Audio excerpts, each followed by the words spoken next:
Oduu gammachiisaa meenurraa caqasaa yeroon isiidhaati isin qabdu fageenya guyyaa saftiidhaati kunoo eebbiteenya guyyaa saftiidhaati kunoo eebbiteenya.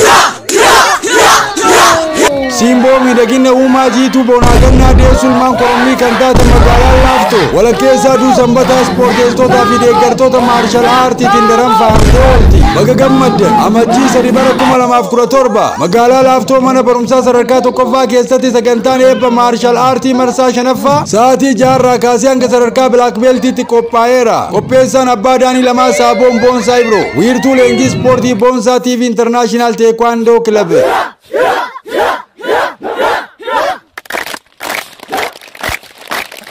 Oduu gammachiisaa meenurraa caqasaa yeroon isiidhaati isin qabdu fageenya guyyaa saftiidhaati kunoo eebbiteenya guyyaa saftiidhaati kunoo eebbiteenya.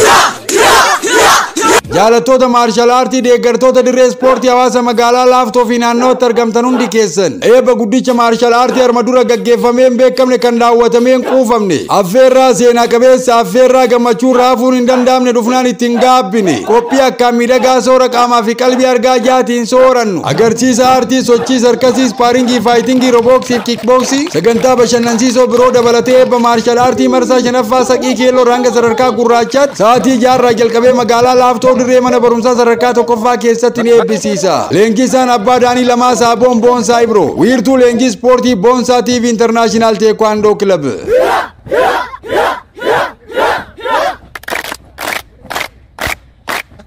Oduu gammachiisaa meenurraa caqasaa yeroon isiidhaati isin qabdu fageenya guyyaa saftiidhaati kunoo eebbiteenya guyyaa saftiidhaati kunoo eebbiteenya.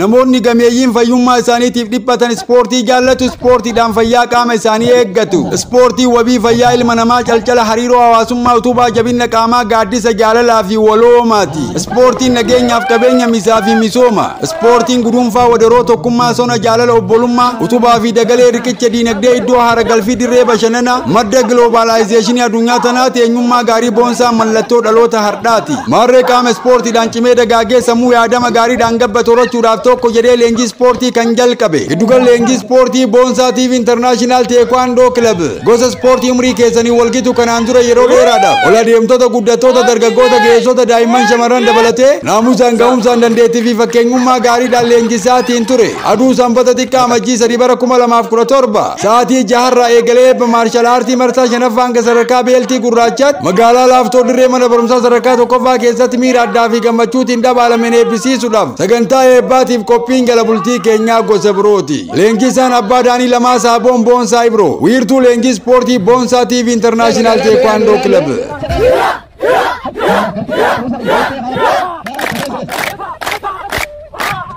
Oduu gammachiisaa meenurraa caqasaa yeroon isiidhaati isin qabdu fageenya guyyaa saftiidhaati kunoo eebbiteenya guyyaa saftiidhaati kunoo eebbiteenya. Dhaloota qaamaa fi xiinsammuu jabaatee ogummaa ispoortii gonfatee ofii cimee biyya cimsu dhaloota dandeettii ispoortiitiin faayamee maqaan isaa leellifamee sadarkaa biyyoolessaatti hanga idil addunyaatti beekamu namoota kaayyoorraa maqanii amala gadheetiin injifataman kanneen araada adda addaatiin booji'amanii fayyaaf faayidaa dhaban jijjiiruudhaaf miira xiqqee addaatiin hojii gaarii boonsaa hojjechaa kan jiru giddugal leenjii ispoortii Boonsaa TV International Taekwondo Club leenjifamtoota maarshal aartii arma dura ji'oota dheeraa walitti fufiinsa qabaniif leenjii xiinsammuu ispoort saayikooloojii leenjii yaala jalqabaa farsteedii leenjii gorsa bu'uuraa beezik advaayis leenjii ogummaa International Taekwondo sadarkaa idil addunyaatti jaallatamaa ta'e naamusa bu'uuraatiin deeggaramee leenjisaatiin ture amajjii 3 bara 2017 aduu sanbata xiqqaa sa'aatii 6 jalqabee eebba marsaa 5ffaa hanga sadarkaa bilaak beeltiitti magaalaa Laaftoo mana barumsaa sadarkaa tokkoffaa keessatti qophii akka miidhagaa ta'een kan eebbisiisu ta'uu isaa gammachuudhuma daangaa hin qabne faana isiniif ibsa. Leenjisaan abbaa daanii lamaa Saaboon Boonsaa Ibro wiirtuu leenjii ispoortii Boonsaa TV International Taekwondo Club.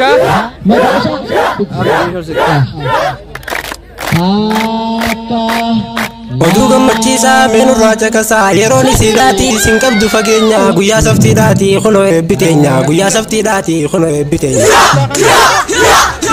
ilmi namaa nyaatee dhugee uffatee jiraachuun qofti isaaf gahaa miti. Dhaabaa fi dhaabbata ijaa fi qalbii namaa hawwatu. Fayyaa guutuu jajjabina qaamaa waa hundaa dandama torachuudhaaf gaheen ispoortiin qabu hedduu olaanaadha. Ispoortiin keessoo keessa keenyaa miira haaromsaatiin sileessee seeliiwwan qaamaa siseessee sammuu rafee dammaysa. Jirmaanni isaa keenyaa cimsuun jabina qaamaa amansiisaa nu gonfachiisa. Ispoortiin galaana humna guddinaati gaachana gaaddisa ulfinnaati kan isiniin jedhu. Giddugalli leenjii ispoortii Boonsaa TV International Taekwondo Club. Amajjii 3 bara 2017 aduu sanbata xiqqaa sa'aatii 6 jalqabee eebba marsaa shanaffaan sadarkaa Black Beltiitti magaalaa Laaftoo mana barumsaa sadarkaa tokkoffaa keessatti qophii akka miidhagaa ta'een kan eebbisiisu ta'uu isaa gammachuudhuma daangaa hin qabne faana isiniif ibsa. Leenjisaan abbaa daanii lamaa Saaboon Boonsaa Ibro. Wiirtuu leenjii ispoortii Boonsaa TV International Taekwondo Club.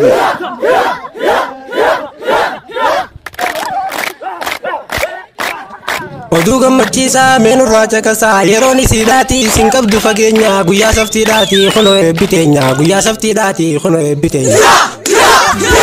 Sammuu yaadaa fi yaaddoo jiruutiin xaxamtee cinqamte miira gammachuutiin boqochiisuudhaaf yeroo tokko tokko iddoo ofii laatanii ispoortiidhaan bashannanuun barbaachisaadha. Aduu gaafa eebbaa jaalattoonni maarshaal aartii deeggartoonni dirree ispoortii hundi keessan akka addeessa birraa akka biiftuu bariitti bareeddanii miidhagdanii siimboo guutuu fakkaatanii naatoo ijaa argattanii sagantaa bashannansiisoo soora qaamaa fi qalbii daawwachaa oolmaa dansaa guyyaa hawwisiisan wajjin dabarsa. Namoonni guyyaa kana tikeeta bitatanii sagantaa eebba ispoortii kanarratti argaman akaakuu ispoortii akkaataa ijaa fi qalbii namaa booji'uun qindaa'ee qophaa'ee daawwachaa agarsiisa eebbaa guyyaa kana dhiyaatuun bohaaranii bashannanaa oolu sagantaa akkas fakkaatu irratti argamuu isaaniitiif gammachuu addaa boqonnaa sammuu miira namummaatiin sonaa'ee argatu.